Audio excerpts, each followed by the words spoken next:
Namo tassa bhagavato arahato sama sambuddhassa.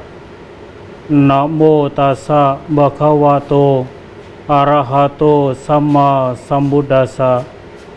Namo tassa bhagavato arahato sama sambuddhassa. Terpujilah Sang Bhagawa yang Maha Suci, yang telah mencapai penerangan sempurna. Terpujilah Tuhan yang Maha Esa, Sang Tiratana. Lindungilah segenap umat manusia dengan penuh cinta kasih dan kasih sayang, sebagaimana mereka melakukan penghormatan kepadamu siang dan malam. Pemirsa TVRI Sulawesi Tengah dimanapun berada, Rama, Ramani, Ibu Bapak, Saudara-saudari sedama, sambutlah salam dalam Dhamma, Namo Buddhaya. Namo Buddhaya. Ibu Bapak, Saudara-saudari sedama yang berbahagia sekali pada kesempatan ini kita bisa kembali berjumpa dengan kami dalam mimbar agama Buddha. Pada kesempatan yang berbahagia ini kita akan mengambil tema hak dan kewajiban umat Buddha kepada negara. Di tengah-tengah kami telah hadir Bapak Warsana SAG MPD. Beliau adalah selaku Pembimas Buddha Kantor Wilayah Kementerian Agama Provinsi Sulawesi Tengah. Namo Buddhaya Romo. Namo Buddhaya pemirsa sekalian, Namo Buddhaya. Ya, terima kasih Romo sudah hadir. Tentunya di sela-sela kesibukan beliau menyempatkan diri untuk hadir di tempat ini untuk sama-sama berbincang bagaimana hak dan kewajiban kita umat Buddha di dalam menjaga bangsa dan negara kita ini. Nah, di awal pembahasan ini Bapak Warsana mungkin bisa menjelaskan supaya para pemirsa ngerti batasan mana yang hak dan mana yang kewajiban. Mungkin itu dulu Bapak, terima kasih. Terima kasih Pak Ruminto selaku moderator, pemirsa mimbar agama Buddha yang saya hormati, Rama, Ramani, Bapak Ibu, Saudara-saudari sedama. Pertama-tama mari tidak lupa-lupa kita berpuja puji syukur kepada Tuhan Yang Maha Kuasa, Sang Tiratana, bahwa kita semua sampai saat ini masih dikaruniai umur panjang, kesehatan lahir dan batin. Baik, selanjutnya saya akan menyampaikan arti dari hak dan kewajiban ya Pak Minta ya. Arti dari hak dan kewajiban. Pemirsa sekalian, kita sebagai warga negara Indonesia, kita sebagai warga Sulawesi Tengah,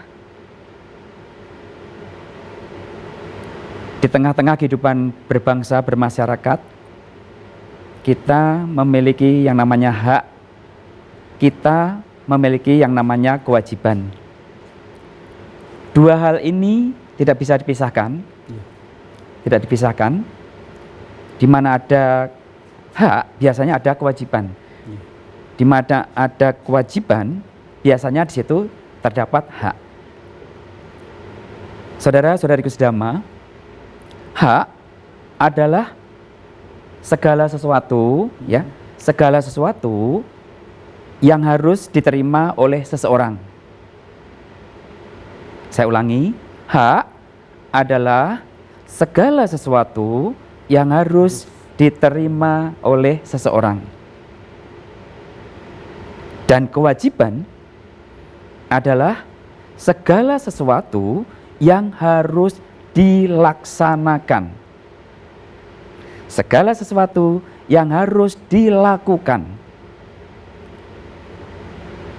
Jadi hak dan kewajiban tidak bisa dipisah-pisahkan. Dan kita sebagai warga negara Indonesia, hak dan kewajiban ini dilindungi, diatur dengan undang-undang. Saya kira itu, Pak Minto. Jadi kalau saya menyimpulkan berarti terkait dengan diri sendiri ya. Ada Iya. sesuatu yang harus kita terima Iya. dan ada segala sesuatu yang harus dilakukan. Iya. Ini tentunya harus seimbang, Romo ya. Iya, dan Pak Minto, Iya. sebelum kita menuntut sesuatu yang harus kita terima, kita harus melakukan kewajiban kita dulu. Oh iya. Ini sebagai warga negara Indonesia yang baik. Oke. Dahulukan kewajiban di atas hak kelompok dan golongan. Utamakan kebersamaan, utamakan selingkup nasionalnya. Oke Romo, menarik di awal ini sudah ada kata sesuatu yang harus dilakukan dan segala sesuatu yang harus diterima. Nah, kalau kita sebagai kodrat manusia ini Romo, Kodrat, ini kan iya. kita memiliki kondisi sebagai makhluk pribadi atau yang sering disebut makhluk individu, dan juga keberadaan kita ini tidak terlepas juga dengan orang lain sehingga Iya. kita disebut makhluk sosial. Iya. Nah, mungkin Romo bisa menguraikan lebih detail bagaimana peran dihubungkan dengan hak dan kewajiban tadi sebagai makhluk pribadi maupun sebagai makhluk sosial, Romo. Terima kasih. Pemirsa Mimbar Agama Buddha yang saya banggakan, kita kalau bicara tentang hak, ini sangat erat dan sangat berkaitan dengan individu, pribadi.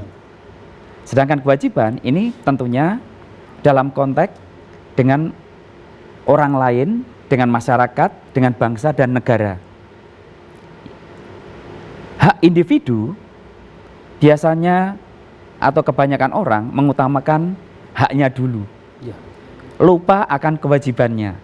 Lupa akan kewajibannya sebagai warga negara, warga masyarakat. Disinilah kita perlu pintar-pintar dan bijaksana menempatkan kodrat kita, ya, menempatkan kodrat kita sebagai makhluk individu dan sebagai makhluk sosial. Orang yang bijaksana tentunya mengutamakan yang sosialnya dulu, baru berpikir tentang individu atau dirinya. Jadi makhluk individu adalah bagian makhluk yang terkecil. Dia bagian terkecil, Ya. individu. Sedangkan sosial itu merupakan bagian sesuatu yang lebih besar dan lebih luas. Tetapi makhluk individu tidak bisa lepas dari kehidupan sosial. Karena dia merupakan bagian dari warga masyarakat. Seseorang tidak bisa hidup sendiri, Pak Ruminto. Pemirsa, kita secara pribadi tidak bisa hidup sendirian. Kita membutuhkan pertolongan orang lain, kita membutuhkan bantuan orang lain. Kita pakai baju saja, ini tergantung dengan orang lain, tergantung dengan perusahaan. Di dalam perusahaan terhimpun tenaga kerja yang banyak. Di situ ada manajer dan sebagainya. Sebagai warga masyarakat, kita bagian dari RT, RT bagian dari RW, RW bagian dari kelurahan atau desa, kelurahan berkumpul menjadi kecamatan dan sebagainya. Ini, jadi makhluk individu, diri kita secara pribadi tidak bisa hidup sendiri. Tetapi kita membutuhkan bantuan, membutuhkan pertolongan, membutuhkan kehadiran orang lain. Umat Buddha tidak bisa hidup sendiri tanpa umat beragama lain. Betul. Umat Buddha tidak bisa hidup tanpa kehadiran dari pemerintah. Nah ini, saya kira itu perbedaan definisi manusia sebagai makhluk individu dan sebagai makhluk sosial. Oke Romo, terima kasih. Jadi intinya bahwa keberadaan kita itu harus selaras, Romo ya, selaras dengan kehidupan sosial. Ya, seimbang, selaras seimbang. Di dalam Dhamma, Romo, itu kita tahu di Sigalowadah Sutta itu ada beberapa hak dan kewajiban yang tentunya ini bisa menjadi panduan untuk umat Buddha khususnya untuk menjaga keselarasan hak dan kewajiban tadi, Romo. Mungkin Romo bisa menguraikan bagaimana keselarasan yang diajarkan Sang Buddha di dalam Sigalowadah Sutta ini terkait dengan menjaga keselarasan hidup sebagai individu maupun sosial. Dikaitkan dengan kewajiban tadi, Romo. Baik Pak Ruminto. Pemirsa Mimbar Agama Buddha, sebelum saya menyampaikan hak dan kewajiban timbal balik yang ada di dalam Sigalo-Wada Sutta, saya perlu tambahkan sedikit tentang makhluk individu dan sosial tadi, Pak Minto. Saya tambahkan sedikit bahwa di dalam bahasa Sanskerta, manusia itu berasal dari kata manu. Manu itu memiliki akal pikiran, artinya akal dan pikiran berbudi pekerti. Iya. Ya, memiliki etika. Ya, itu manusia. Manas, memiliki hati. Inilah yang membedakan manusia dengan binatang dan sebagainya. Lah, di dalam Buddhisme sendiri, yang namanya manusia, pemirsa sekalian, ini dalam kategori manusia yang masih hidup. Iya. Manusia yang masih hidup di dalam Buddhisme, dalam agama Buddha, itu merupakan perpaduan unsur nama dan rupa ya, nama dan rupa. Nama itu rohani, rupa itu jasmani. Pemirsa sekalian, nama, pemirsa tentunya masih ingat, di dalam nama atau rohani manusia itu terdiri dari wedana, winyana, sanya, dan sankara. Sedangkan secara atau dikatakan rupa jasmani itu juga perpaduan unsur. Ya. Ada patawi dhatu, ya, unsur padat, tejo dhatu, apo dhatu, dan wayo dhatu. Nama dan rupa bersatu menjadi manusia atau manusia atau individu. Baik, sekarang dalam kaitannya hak dan kewajiban timbal balik, pemirsa sekalian, ya, Sang Buddha sudah menekankan bagaimana kita semua sebagai umat Buddha menempatkan hak dan kewajiban timbal balik secara bijaksana dan secara benar. Pada saat Sang Buddha bertemu dengan pemuda Sigala pada suatu hari, Pak Minto, pagi-pagi, pemuda Sigala melakukan penghormatan, melakukan penyembahan. Sigala menyembah ke arah timur, menyembah ke arah selatan, menyembah ke arah barat, menyembah ke arah utara, menyembah ke atas, dan menyembah ke bawah. Sang Buddha melihat hal tersebut, kemudian menanyakan, pemuda Sigala, apa yang Anda lakukan? Dijawab katanya bahwa pertama, saya melakukan penghormatan. Pemirsa Mimbar Agama Buddha yang saya banggakan, yang saya hormati, ya. Pada saat itu Sang Buddha menanya atau bertanya kepada pemuda Sigala, mengapa Anda melakukan ini? Sigala menjawab, pertama, saya menyembah kepada arah timur sebagai penghormatan kepada orang tua, ayah dan ibu. Saya menyembah ke arah selatan untuk berbakti kepada guru. Saya menyembah ke arah barat untuk melakukan penghormatan kepada anak dan istri. Saya menyembah ke arah utara untuk memberikan penghormatan kepada sanak keluarga. Saya menyembah ke atas untuk memberikan penghormatan kepada Brahmana, kepada para pertapa. Dan saya menyembah ke arah bawah untuk memberikan penghormatan kepada pelayan rumah tangga. Pemirsa sekalian, setelah Sang Buddha mendengar jawaban pemuda Sigala saat itu, kemudian Sang Buddha meluruskan berkhotbah kepada pemuda Sigala. Maka sutanya disebut Sigalo-Wada Sutta, berasal dari kata Sigala Owada. Maka Sigalo-Wada Sutta. Nah ini, Sang Buddha meluruskan, pemirsa sekalian, bagaimana cara menghormat ke arah timur. Nah, di situ ada kewajiban timbal balik antara anak dengan orang tua. Sebagai contoh yang paling sederhana, seorang anak itu memiliki kewajiban timbal balik merawat orang tuanya di masa tua. Nah, nih. Begitu pula orang tua memiliki kewajiban timbal balik kepada anaknya untuk mengawal anaknya sampai sukses, sampai berumah tangga dan sebagainya. Demikian pula pemirsa sekalian, Sang Buddha menjelaskan, meluruskan bagaimana makna menghormat ke arah selatan. Tadi arah selatan itu menggambarkan sebagai menghormat kepada guru. Ya, jadi ada kewajiban timbal balik antara murid dan guru dan murid. Begitu pula menyembah ke arah barat, Sang Buddha luruskan bahwa arah barat sebagai apa tadi? Penghormatan kepada istri dan anak. Itu ada kewajiban seorang bapak kepada istri, kewajiban bapak kepada anak, anak kepada bapak, kepada ibu, ya, anak kepada ibu. Begitu pula ke arah utara, makna berbakti ke arah utara atau kewajiban timbal balik dengan menyembah arah utara adalah sanak keluarga. Ada kewajiban timbal balik kita dengan sanak keluarga dari istri atau dari suami kita. Luar biasa, pemirsa sekalian. Sang Buddha juga menjelaskan bagaimana memberikan penghormatan kepada arah atas. Ya, arah atas sebagai guru, guru spiritual, para brahmana, para pertapa.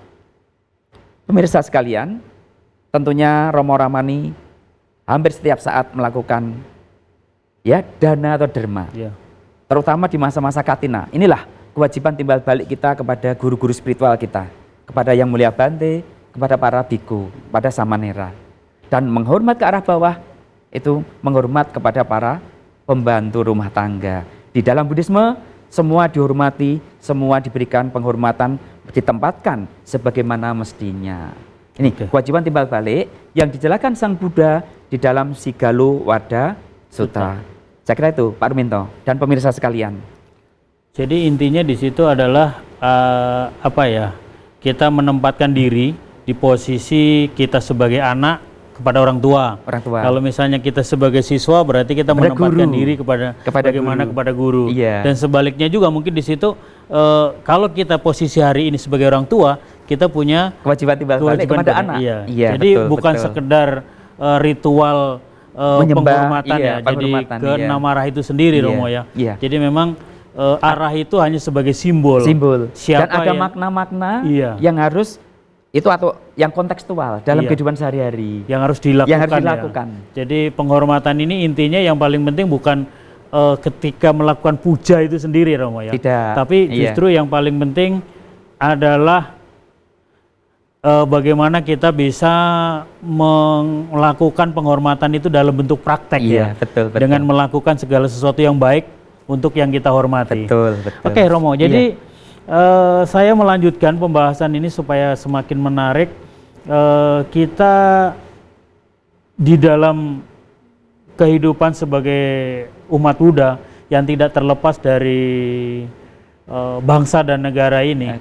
Jadi saya teringat dengan salah satu sutta yaitu Mahaparinibbana Sutta.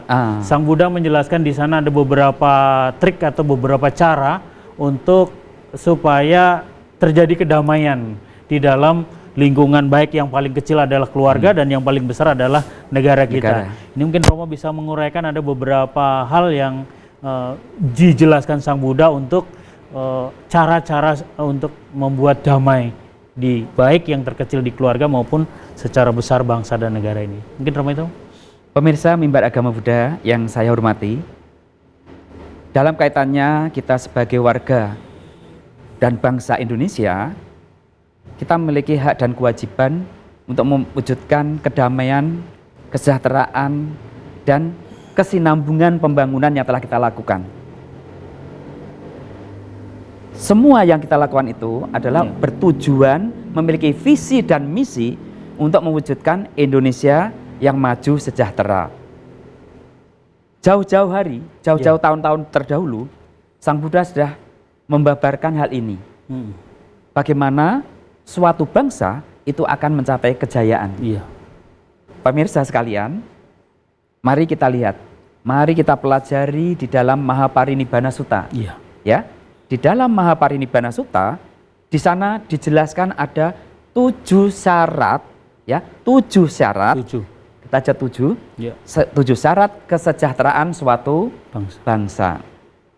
Pemirsa, yang pertama, suatu bangsa itu akan sejahtera, bahagia, ya, sakinah mawaddah warahmah. Kalau kita hitasukaya, apabila yang pertama sering mengadakan pertemuan dalam skala besar untuk melakukan musyawarah, berembuk bersama. Itu yang pertama, sering komunikasi bersama. Yang kedua, di dalam permusyawaratan itu menganjurkan perdamaian. Damaian. Ya, jangan bermusyawarah untuk menjatuhkan orang lain, bermusyawarah untuk mendiskreditkan pihak lain. Tidak, kita Indonesia, terutama kita umat Buddha, ya kita cinta kasih. Yang ketiga, ya syarat suatu bangsa mencapai kesejahteraan adalah mengadakan penyesuaian peraturan perundang-undangan, ya yang sudah tidak begitu sesuai dengan zaman dan sebagainya, itu disesuaikan, tetapi tidak ditinggalkan, disesuaikan, direvisi. Kalau sekarang mungkin kita lihat ada amandemen, ya. Yang keempat, saudara sekalian, ya suatu bangsa atau kita akan mencapai kesejahteraan apabila yang keempat, ya tidak melakukan penculikan, tidak ada diskriminasi, intimidasi terhadap kaum lemah. Siapa kaum lemah yang dimaksud Sang Buddha? Kaum wanita dan anak-anak. Wanita dan anak-anak ini kalau dibandingkan dengan bapak-bapak jauh. Secara fisik mungkin. Secara fisik aja, secara fisik. Ya. Yang kelima, saudara sekalian, ya, saudara sekalian, yang kelima, suatu bangsa akan mencapai kesejahteraan apabila ada disebut atau dikatakan sebagai keseimbangan antar semua pemeluk agama. Ada hak untuk membangun tempat ibadah, tempat suci secara bersama-sama. Jadi haknya sama, tidak ada diskriminasi. Di situ akan sejahtera. Yang keenam, itu ada penghormatan kepada para pertapa. Yang ketujuh, suatu bangsa akan sejahtera apabila ada perlakuan khusus kepada Brahmana, kepada Bante, dan kepada para penggiat keagamaan. Ini 7 syarat kesejahteraan bangsa yang disabdakan Sang Buddha di dalam Maha Parinibbana Sutta. Terpulang kepada kita semua. Bisa nggak kita melakukan itu? Kalau kita ingin sejahtera, ayo kita lakukan bersama. Terima kasih, Pak Anto.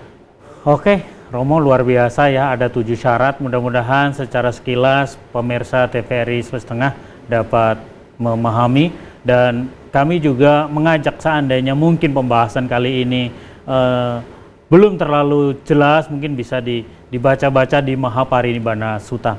Oke, yang terakhir Romo, mungkin saya ingin dan pemirsa mudah-mudahan dengan yang terakhir ini bisa menjadi kontrol diri. Di dalam Dhamma itu ada 2 Dhamma yang menjadi pelindung dunia, yaitu Lokapala Dhamma, yaitu sifat hiri dan otapa. Mungkin pembahasan ini akan ditutup dengan bahasan itu, Romo. Baik. Terima kasih Pak Ruminto dan pemirsa Mimbar Agama Buddha. Ya, memang kita terlahir sebagai manusia, ini kesempatan terbaik untuk memperbaiki diri dalam hal tata kemoralan sila. Ya, maka jangan sia-siakan. Jangan sia-siakan kelahiran kita ini dan jangan sampai kita terjerumus ke dalam kelahiran yang di bawahnya lagi, yang alam apaya atau menderita. Nah, untuk membatasi ini semua, maka lahirlah agama. Agama, di mana agama ini lahir untuk membatasi hak dan kewajiban kita sebagai warga negara. Agama lahir untuk mengendalikan hati, mengendalikan pikiran kita. Kalau pikiran kita terkendali, maka ucapan kita terkendali. Kalau ucapan kita terkendali, maka pikiran kita juga terkendali. Kalau pikiran terkendali, perbuatan badan jasmani kita juga terkendali. Lah, semua itu Rama-Ramani, saudara-saudara sekalian, dapat terrealisasi apabila kita memiliki yang namanya Lokapala Dhamma 2, ya. Lokapala Dhamma 2, Dhamma pelindung dunia, yaitu hiri dan otapa. Kalau kita memiliki rasa malu berbuat jahat, kalau kita memiliki rasa takut akan akibat karma dari kejahatan kita, maka disitulah dunia akan langgeng, dunia akan abadi, dunia akan bahagia, dunia akan rukun, Indonesia akan damai walaupun menghadapi konten pemilu yang luar biasa seperti ini. Kita sempat dibuat terbawa dengan media-media dan sebagainya. Tetapi kalau kita memiliki hiri dan otapa, kita akan berada di dalam kerukunan dan kebersamaan. Satu NKRI, kita memiliki dasar Pancasila.